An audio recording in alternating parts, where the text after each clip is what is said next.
In this video, I show you how to fix Instagram failed to start several times, restore it by clearing its history problem. For solving this problem,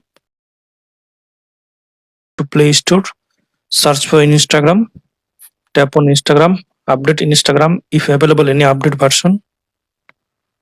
Now go to settings, then go to apps, then go to see all apps. Now search for Instagram, tap on Instagram, tap on storage and cache, clear storage, delete. Now restart your phone.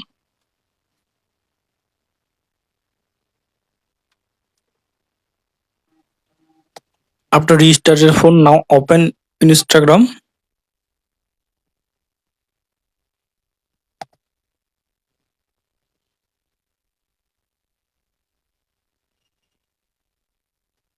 Now log into your account. Now I hope that this method fix Instagram failed to start several times. Restore it by clearing its story problem. Thanks for watching. Don't forget to subscribe.